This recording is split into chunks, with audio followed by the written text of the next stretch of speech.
Hello guys! Magandang hapon sa inyong lahat.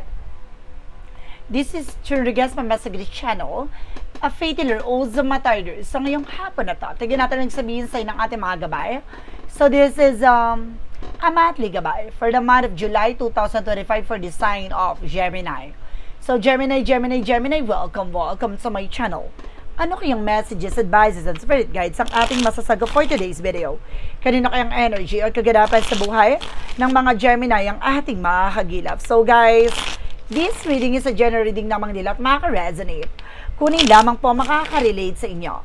And comment down below kung kaninong energy ang ating sagot.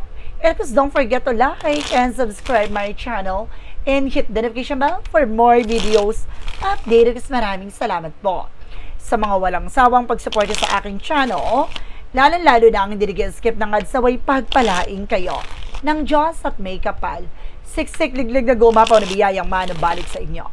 So let's see guys, what is the messages, advices sa iyo ng ating angel spirit for the sign of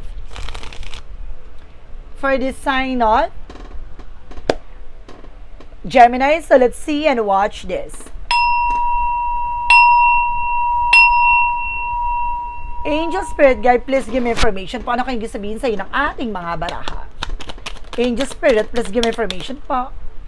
So, there's an 8 of Wands. A fast communication and fast movement, no? Bibilis na raw ang takbo ng sitwasyon. Magkakaroon na ng changes and development sa situation mo. Some of you guys na magkakaroon ng travel, adventure, no? Mayroon dito nga may pupuntahan kang lugar or maaaring marami kang malalakbay or maaaring mapuntahan lugar, ganon. Additional messages. Or maraming transaction na magaganap. No, maraming mga phone call and messages kang makukuha. There's a 5 of Swords. Nagkakaroon ng self-sabotage that because of your action. No, mag-ingat tayo, guys. No, sa pag-share ng information with other people. Kaya nakakaranas tayo ng delays and cancellation that because of evil eye. With the 5 of Wands. No, kaya nagtutuloy-tuloy yung problema natin.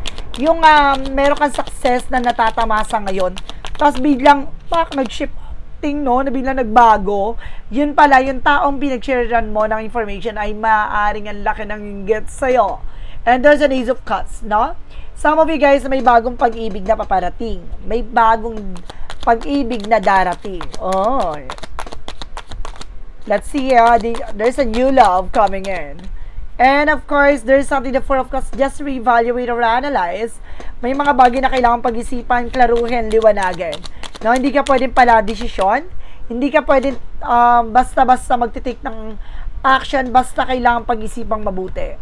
No, there's a 2 of Pentacles. Timbangin mo yung mga bagay-bagay sa paligid mo. No, wag ura-urada, wag bira-birada. Dahil at the end of the time, baka pagsisihan mo. What is the 8 of Wands? Represent guys with the 6 of Wands, sorry. There's a 6 of Wands and the 8 of Wands. Represent with a victory. Magtatagumpay ka, no, sa mga transactions mo. Ibig sabihin na talagang mapapaengganyo mo sila, no, parang mapapapayag mo sila sa gusto mong mangyari. Ang galing, no? And there's an 8 of Swords. Ito yung sinasabi ko nagkakaroon ng self-sabotage dahil nasa paligid mo yung mga taong naiinggit sa'yo. Maraming yan evil eye, sabi ko na Diba? Huwag ka nag-share ng information with other people. Dahil itong mga tao na to nasa paligid mo ay malaki ang ngit-ngit at galit sa'yo. Diba? What is the 5 of Wands? Represent with the 4 of Pentacles for saving money. So ngayon, mas protection at malagaan mo na ang iyong sarili. Pagkakaperahan, matuto ka na magtipid at mag-imbak, no? Mag-save, no, for your future. No, wag ka nang gumastos na walang kabuluhan. No, walang katuturang bagay. Luho, bisyo, alisin mo na yan. What is the Ace of Cups? Represent with the Ace of Swords. So there's a breakthrough. Pagdating sa buhay pag-ibig, maaaring magtagumpay ka na. No, maaaring makikilala mo na talaga siya. Maaaring matatagpuan mo na talaga siya. No? What is additional messages? And represent with the Knight of Cups, there's a wish fulfillment. So, some of you guys na matutupad talaga yung mga pangarap mo, makakamit mo na matagal mo nang ninanais. Basta pag-iisipang mabuti, ha? Para walang aw sa paw sa dulo, diba? Para hindi ka magsisi at the end of the time. What is the 2 of Pentacles? Represent with hyphesis, ito yung sinasabing hidden agenda. Ibig sabihin dito, timbangin mo yung mga bagay na mahalaga lang sa'yo. No? Timbangin mo yung mga bagay na alam mo makakatulong sa'yo. No? Kasi maaring marami sa paligid itong may misteryo or merong mga hidden agenda na nagbibigay pabigat. No? At nagbibigay pasakit, pasanin sa buhay mo. What is the 8 of Wands versus the 6 of Wands? Represent with the strength and with the confidence. So, kailangan lakasan mo loob mo. Lakasan mo ang pakiramdam mo. Dahil nasa paligid mo lang ito. No? Kaya kailangan mag-ingat ka for the transaction or either kailangan na pagdating sa mga transactions mo, no, with your client, customers, or other people, no, lalo-lalo sa mga taong nakakasalamuha mo, no, kailangan malakas ang loob mo. Alisin mo yung takot at pangamba mo, no, at mapapapayag mo yan mga bagay, mga tao na yan, or maaaring makukuha mo kung ano yung ninanais mo na makuha dyan. And there's a 2 of Swords. Kailangan mo lang magdesisyon, mabago na. No, yung mga nakagawian mong ganung bagay, yung nagkukwento ka, no, siging shinel ka dahil siging tuwan-tuwa ka, diba? Kasi, kumaga nakuha mo yung bagay na yon, nag-success ka doon, hindi mo alam yung pinagchikahan mo, kuya sir, diba? Mayroon palang ngit-ngit at inggit sa'yo. Eh di nagka-leche-leche na. After mo makuha yun, eh di nagsunod-sunod na yung problema. Diba? Kumbaga, mayroong talagang mga tao na hindi natutuwa sa success na tinatamasa mo. Ngayon pala, magdesisyon ka na, mas magandang low-key lang ang atake mo. No? Huwag ka nag-share ng information with other people dahil talagang they're ruining your life. They're ruining your life. They're ruining your plan. Diba? And of course, there's a chart with an action and movement na magkaroon na ng changes and development. O sa madaling salita, baguhin ang maling sistema. No, maling nakasanayan mo na, maling nakagawian mo na. How to spend your money. Maging wais na po, no? What is additional messages? Dapat alam mo sa sarili mo kung saan patutunguhan, papupuntahan ng perang pinaghirapan mo. And there's a tower moment for major changes, maliliwanagan ka na dahil babaguhin ito ang mundong iyong ginagalawan or mundong iyong nakasanayan. No? This is something a major changes. Represent with the 6 of Swords with the transition. Ay, unti-unti ka na nga makakalaya sa sitwasyon na kinagagalawan mo. Dahil babaguhin na nito ang mga nakasanayan at kagawian mo. No, yung mga nakaugalian, mga bagay na nagbigay komplikasyon sa eksena mo at matutupad na talaga ang mga pangarap mo. No, parang mayroon ditong natauhan na liwanagan. No, and then something, the Sun card. I told you, with a fear positive outcome, enlightenment. Naliwanagan ka na kung ano talagang hidden agenda. No, ano ba talaga yung pinakapunot dulo? Ano ba talaga yung pinakasuliranin kung bakit paulit-ulit yung ganung senaryo? Dahil sa pagiging talkative mo, no, hindi ko naman sinabing dalahira ka, pero sinasabi dito, makwento ka kasi. No, yung parang, hindi yung attention seeker ha, parang gusto mo lang, kumbaga, i-flex, no? I-flex yung nakuha mo, narating mo. Kasi, kumbaga, isa sa bagay na nagbibigay motivation, inspiration sa'yo na-appreciate ng ibang tao, di ba? Meron kasi mga tao talaga na nakaka-appreciate ng mga success. Kaya nga tayo nagpo-post or nag-share ng information kasi para magbigay motivation din tayo sa iba. No, at the same time, para mas lalo pa natin galingan. Pero, ang nangyayari kasi guys, hindi ganun no? Maraming naiinggit, nangingit-ngit sa galit. Dahil kung ano man yung mga bagay na pinapangarap mo, ay pinapangarap pala ng iba. Or maaaring ayaw nila na maungasan sila. What is the additional messages for the outcome? For the outcome, there's the Kingman. Ito yung sinasabi ko in the first place, diba? Baguhin mo na yung perspective mindset mo. Diba? Kasi kung hindi mo babaguhin yan, you're still stuck. No, hindi ka makakawala at hindi ka makakalaya dyan. And of course, there's something, the Wheel of Fortune. No, there's a turning back. No, imbis na swertihin, kasi sinasabi ko, kailangan mong magdesisyon, no, mabago mo na yung ganong pagkaugalian, nakasanayan, dahil nagkakaroon ng self-sabotage dahil din sa sarili mong gawa. No, dahil ikaw mismo yung nagkwento, no, nag-share, no, ng information na akala mo magiging inspirational sa iba, ang ataking gitera pala. No? And because there is a Wheel of Fortune na maaring dapat ay swertihin ka, no, ang nangyayari minamalas ka dahil sa evil eye nila. What is additional messages? Reference with the Seven of Swords, with the sneakiness. O, see? Some of you guys may nag-i-stalk pa niyan. Now, by social media. Nakatingin pa. Nakasubaybay pa. Diba? Nakatingin pero hindi man lang mag-heart. Charis. Diba? Yung mga tao na yan na laging nakasubaybay sa'yo pero meron palang mga ngit-ngit na inggit sa'yo. There's a seven of cups, something on a lot of opportunities or lot of options. Marami papasok na oportunidad pa sa'yo. Now, there's a two of wands, but there, you have the power to choose. No, ikaw yung pipili, no? Na ikaw bubuti mo, ikaw mabagaw ng buhay mo, sitwasyon mo, there's a high five for a lesson learned. No, basta matuto ka na. No, maaring, sinasabi dito na maaring maliwanagan ka na. Madala ka na. No, sa nangyari sa'yo, naranasan mo. No, hindi lahat ng mga tao kasi na kaharap mo ay nakangiti sa'yo pagtalikod mo. Hindi lahat na nakangiti sa harapan mo pagtalikod mo ay maaaring nakangiti pa rin sa'yo. Hindi. No?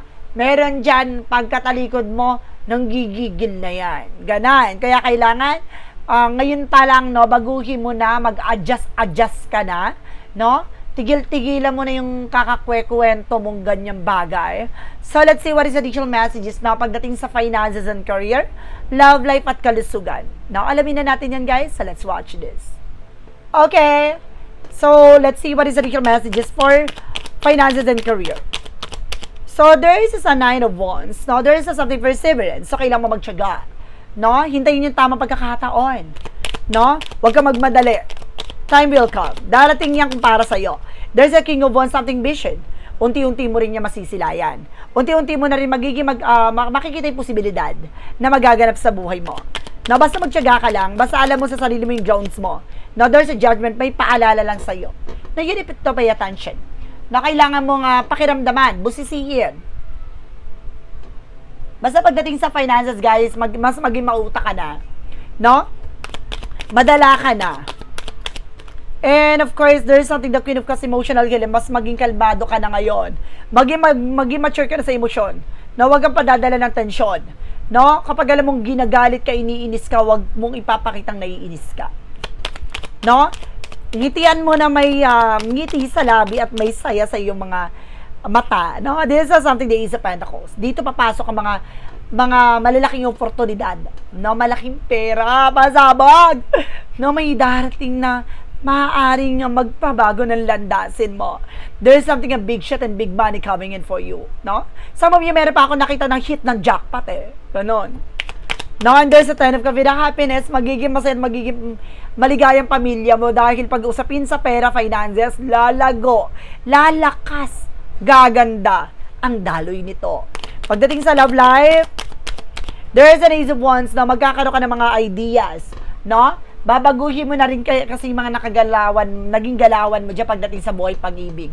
Na magkakaroon na ng respeto, disiplina, ganon. No, at the same time, guys, there's something the Four of Wands. Some of you magkakaroon ng higher level of commitment. No, maaaring ikasal ka na, ma-engage ka na. No, maaaring mabago na ang inyong relasyon. No, ang inyong pagsasama. And there's a Five of Cups. No, there's something disappointment. So, some of you guys na maaaring meron ditong nagsisisi, nangihinayang. It's either you or your person na maaaring na hanggang ngayon nasasaktan pa, nahihirapan pa. And there's everything is fine. Yun yung sinasabi ko, na hanggang ngayon yung iba na, some of you guys hindi pa nakaka-move on. No? Hindi ka pa nakakabawi.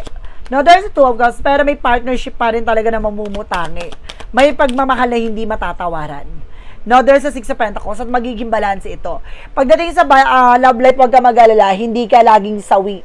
May darating taong magpapatibok sa pikang puso mo at mismong magpapagaang ng damdamin mo at magpapasaya sa buhay mo. Now, pagdating naman tayo sa kalusugan mo, so there is something, the Eight of Cups, something moving forward. Makaka-move on ka na sa mga nararamdaman mo, sa mga hinanakit mo, naranasan mo. Now, there's a Queen of Wands, basta lakasan mo ng loob mo. Now, alisin mo yung takot at pangamba mo. There's a Three of Swords, no? There's something pain. No, may mga naging trauma din dito. No, hanggang ngayon, parang di ka nga nakaka-recover kasi na-trauma ka nga, no? Nasaktan ka, nabigo ka, at the same time, kumbaga, nagbigay ng depression sa ito eh. And this is something the King of Pentacles. Maging practical ka at secure ka sa kung ano naman yung mabagay na meron ka. No, wag ka magtitiwala basta-basta with the full card. No, magkakaroon ka ng bagong simula. Magtiwala ka sa ating Panginoon sa proseso niya. No? Kung ano yung mga talagang para sa'yo, nakatadana para sa'yo, no? Wag mong madaliin.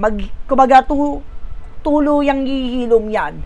No? Natural na hihilom yan. Wag mo lang mamadaliin. This is something the Knight of Pentacles. Magkaroon ka ng seguridad at practical. No? Sa kung naman yung mabagay na pinangahawakan mo, kalusugan man yan, o sarili mong kapakanan. No? Kailangan alam mo na pag-iingatan mo ang yung pangangatawan, physical and mental and emotional. No? Kailangan na pangalagaan mo ito, no? At magkakaroon ka ng bagong simula. No? Iwasan mo lang mag-isip. No? Ng kung ano-ano. Maaring isa to sa bagay na to na kaya hindi ka nakaka-move on kasi yung trauma, trust issue. No, pero at the end of the time, magiging maganda at magiging maayos din ito. No, halagilapin na natin at alamin na natin with the magical fair messages, advices, and of course, sa pick a card, yes or no. No, kung bago ka sa channel ko, papaliwanag ko lang ang pick a card, yes or no, pwede ka magtanong. Isa lang ang magiging sagot dyan within 1, 2, or 3. No, pipili ka dyan, isa lang magiging sagot sa tanong mo. And of course, comment down below kung ano number na pili mo. Malalaman mo ang kasagutan mamaya sa dulo ng reading na ito. No? Malalaman ko yan kung umabot ka ba sa reading na to. So, comment down below. So guys, let's see what is additional messages with the magical fair messages. Represent what? Let's watch this. Okay, let's see what is the magical fair messages. Represent what? With the magical fair messages, represent assertiveness. Diba? Dapat alam mo sa sariling grounds mo. Stand up for your beliefs and only say yes if you want to. Diba? Kung talagang gusto mo, kailangan alam mong kung paano mo paninindigan ang iyong paniniwala. No? At yung iyong hangarin, kagustuhan. And there's a travel. I told you, magkakaroon ka talaga ng travel, upcoming trips. And of course, healed healer. I told you din, diba? May kagalingan, no? May kaligayahan at unti-unting paghilom ng mga sugat na pinagdaanan. What is the yin and yang oracle card? Represent what? Represent, guys, with the masculine. Ang attack ay very masculine yung person mo or you are being masculine. And there's a forming with a structure, no? Pinatitibay. Pinapalakas ang pundasyon mo para hindi ka matinag ng ninuman. No, hindi ka mabuwag, hindi ka masira. And there's a reflection. Lahat ng mga bagay na gagawin mo magre-reflect sa iyo. Sa madaling salita, cause and effect. No, consequences. Kaya kailangan maging aware tayo sa mga decision and actions. What is the synchronicities represent what? And there's an incantation. See, the story is here. At yung sinasabi ko kanina yung pagiging, yun nga, makwento. Ang parot kasi hindi yan nag-iisip Kung ano lang yung marinig niyan, lalabas agad sa bunganga niyan. So, ganon. No, kung ano yung malaman mong impormasyon sa sarili mo, sa ibang tao, no, tikong bibig mo na. No, wag ka na nag-share ng information with other people para din sa'yo yan. No? And there's of course the finder the lost things. May mga bagay dito na hinahanap mo na nawala, pero kumbaga isang parte ng buhay mo na tinanggal to dahil merong bagay na paparating sa'yo. What is the romance sa you for Mystic Love Oracle deck? And there's an intimacy. I told you, diba, may bagong pag-ibig at kilig. No, talaga magbibigay sa'yo ng harot. Diba? At maaaring magbigay at magpatibok sa'yo ng puso mo talaga na maaaring pang matagalan. No? Maaaring lumuwag ka pa. And of course, this is something in social media. Keeping tabs. Ibig sabihin dito, guys, no? Meron talaga nag-i-stalk sa'yo by social media, kaya maging aware ka.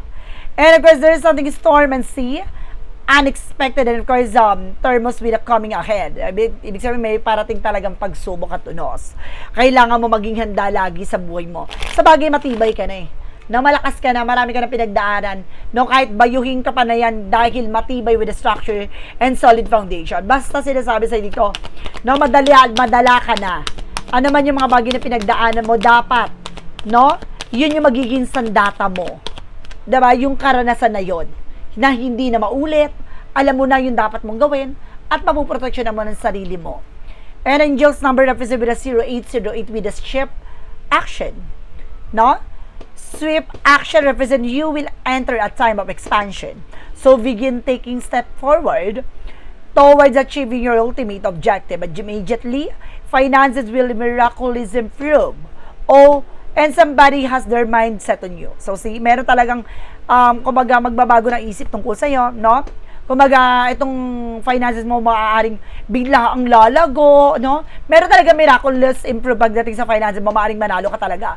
Na maaaring manalo ka sa jackpot, no? Sa mga kung ano man yung bagay na papanalunan mo, no? Maaaring nga magsasucceed ka talaga dito, no? At lalawak talaga ang iyong sarili at ang iyong finances, no? Most of all, pera talaga. No, hindi lang tungkol sa pera din talaga, tungkol din sa commitment or pag-ibig, relasyon. No, sarili. Kumaga unti-unti din lalawak ng iyong kaalaman, karanasan at pinagdaanan. So let's see what is the Money Move Oracle deck. With the Money Move Oracle deck, represent what? And there's power. No, you have a kumbaga, you become a powerful person. Ganon. No? Or stand up of your power. Pangalagaan mo kung ano man yung mabagay na meron ka. First of all, mag-focus ka. Ano ba talaga yung kailangan mo? No? You have the power to take control of your life, career, and finances. Diba? Malaking factor talaga ano sa'yo. No? Ang iyong finances, no? Yung negosyo or trabaho mo. There is a what lies beneath with the future. Maaring magkaroon ka ng more branches, no, ng negosyo. What is the what lies beneath with the future? Kick to the crowd. So, kailangan mong alisin. Kung itong tao na to hindi makakatulong sa itanggalin mo sa buhay mo. No, huwag ka magpastay ng ahas at traidor sa buhay mo na mismong lalaso na tutuklaw sa'yo. And there's a shadow work represent what? What is a shadow work? Represent what? Represent with a break change. So, sige, diba? Set limiting beliefs. No, baliin mo na. No, itong nagbibigay kadena, kamalasan sa'yo. The only way to overcome blocks is to confront them. Kailangan mong harapin to. No, yung nagbibigay blockages sa buhay mo, sa sitwasyon mo. No, wag mong takasan o wag mong talikuran to. Kailangan mong harapin at putulin ng mas maaga. What is the clarifying for love situation? For clarifying for love situation, represent what? Represent, guys, with a consume, no? Extinguish doubt by having open communication. Diba? Kung mag-alisin mo yung pangamba mo dito, no? Kailangan na alam mo kung ano man yung mga bagay na meron ka, kailangan ng komunikasyon. No, alisin mo yung pag-aalilangan pagdating sa pag-ibig. Ganun talaga naranasan mo, nagkaroon ng trauma. Kailangan mo na talaga mag-move on. No? At humanap ng iba. Or, there is a clarifying for a life situation.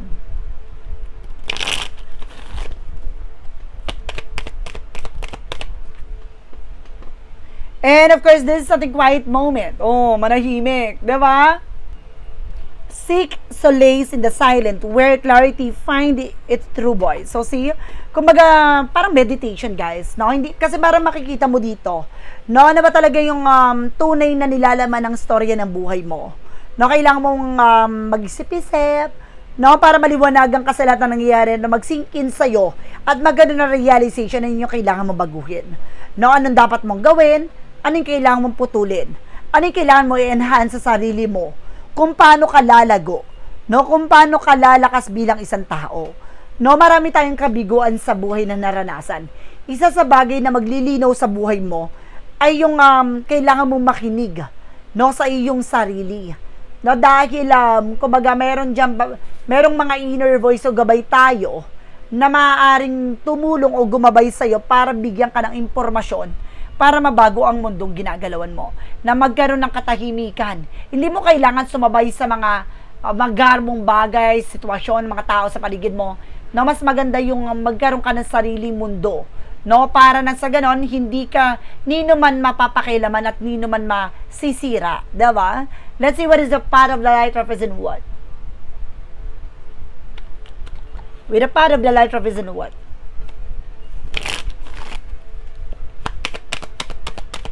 Represent, guys, with the perseverance. I believe in myself and stay true to my heart. Through persistence, I follow my path with unwavering trust, knowing that everything will move into positive directions, no?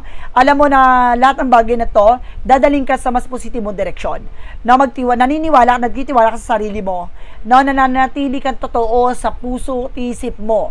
No? Kaya ito, nagtsatsaga ka na maaaring magtutuloy-tuloy natin maaaring ipagkaloob na sa iyo yung mga bagay na para sa iyo talaga.